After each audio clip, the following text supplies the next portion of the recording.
ایک چور کی توبہ۔ کسی زمانے میں ایک چور بادشاہ کے محل میں چوری کرنے کے ارادے سے گیا۔ رات کا وقت تھا اور محل کے ایک کمرے سے بادشاہ اور اس کی بیوی کی گفتگو کی آواز آ رہی تھی۔ وہ کھڑے ہو کر سننے لگا۔ اگرچہ ایسا سننا غلط ہے، ناجائز ہے، چوری ہے، لیکن چور تو چوری ہی کرنے آیا تھا، تو اسے سننے میں کیا چیز معنی ہوتی؟ آخر وہ چوری ہی تو تھا۔ اس چور نے سنا کہ بادشاہ اپنی بیوی سے کہہ رہا ہے کہ میں اپنی بیٹی کی شادی ایسے آدمی سے کروں گا جو نہایت متقی، پرہیزگار ہو، بہت اللہ والا ہو۔ جب چور یہ بات سن رہا تھا تو اس کے دل میں خیال آیا کہ کیوں نہ میں کچھ ایسا بن کر دکھاؤں کہ بادشاہ میرے ہی ساتھ شہزادی کی شادی کر دے۔ دل میں ایک عرض پیدا ہو گئی۔ اب وہ چوری کرنا تو بھول گیا، لیکن دھوکہ دینے پر اتر آیا اور گھر جا کر بہت دیر تک سوچنے لگا کہ کسی طرح میں اس بات میں کامیاب ہو سکتا ہوں۔ پھر ایک تدبیر اس کی سمجھ میں آئی کہ بادشاہ کے محل کے قریب ایک مسجد ہے۔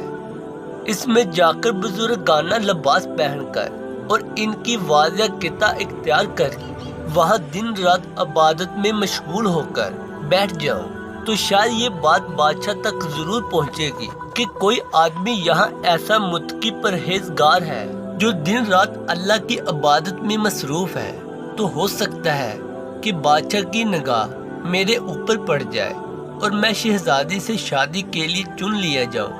یہ اس چور کا ایک نہایت حقیر اور ذلیل دنیاوی مقصد تھا جس کے لیے اس نے یہ ارادہ کیا۔ پھر اس نے اپنے پروگرام کے مطابق بزرگانہ لباس، پوشاک، واضح قطع اختیار کر کے اس مسجد میں جا کر نمازوں پر نماز ذکر، تلاوت، مرتکبہ سب شروع کر لیا۔ دن گزرتے رہے اور لوگوں میں شہرت ہوتی گئی کہ کوئی اللہ کے بہت بڑے ولی یہاں آگے ہیں جو دن رات عبادت کرتے ہیں، یہاں تک کہ یہ بات بادشاہ تک پہنچ گئی۔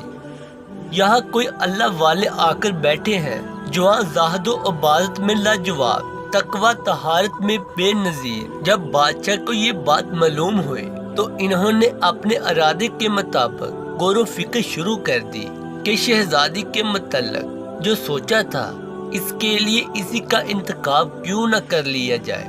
بادشاہ نے اس سلسلے میں گفتگو کے لیے اپنے وزیر کو بھیجا۔ وزیر اس شخص کے پاس مسجد پہنچا اور باادب ہو کر اس سے کہا کہ میں آپ کی خدمت عالیہ میں بادشاہ کی طرف سے ایک پیغام لے کر آیا ہوں۔ اس نے پوچھا کہ کیا پیغام ہے؟ وزیر نے بتایا کہ بادشاہ نے کئی سال پہلے یہ فیصلہ کر لیا تھا کہ وہ اپنی بیٹی کا نکاح ایک ایسے شخص سے کرے گے جو بڑا متقی پرہیزگار ہو، اللہ والا ہو، اور وہ اس کی تلاش میں تھے۔ ان جو نظر گئی تو نظر انتخاب آپ پر آ کر رک گئی، لہذا بادشاہ نے مجھے بھیجا ہے کہ اس سلسلے میں آپ سے گفتگو کرے۔ یہ شخص جو دراصل اسی تمنا آرزو میں یہاں آ کر بیٹھا تھا، بہت دیر تک وزیر کی گفتگو سنتا رہا۔ اس کے بعد اس کی نگاہوں سے آنسو جاری ہو گئے۔ وزیر نے پوچھا کہ کیا بات ہے، تو کہنے لگا آپ لے کر آئے ہیں یہ پیغام مجھے منظور نہیں ہے۔ وزیر نے کہا کہ کیوں منظور نہیں؟ اس شخص نے کہا کہ دیکھیں، میں صاف صاف بات آپ کو بتاتا ہوں کہ میں اصل میں ایک چور تھا اور ایک مرتبہ بادشاہ کے محل میں چوری کے ارادے سے گیا تھا۔ پھر جو کچھ بھی ہوا اس کو سنایا، اور اس کے بعد اس چور نے کہا کہ میں نے یہ واضح قطع اس عرض کی وجہ سے اختیار کی تھی، لیکن میں یہاں آ کر بیٹھا تو میرے خدا نے مجھے اپنا بنا لیا۔ اب بس اس کے بعد مجھے اور کسی کی ضرورت نہیں، میرے لیے میرا اللہ کافی ہے۔ بے شک جب عبادت ہو جائے، نماز ہو جائے، ذکر ہو جائے اور ہماری دیگر عبادتیں واقعی عبادتیں ہو جائیں، تو بے شک یہ نمازیں اور عبادتیں انسان کو برائیوں سے روکتی ہے۔ دعا ہے کہ اللہ تعالی ہم سب کو اس پر عمل کرنے کی توفیق عطا فرمائے۔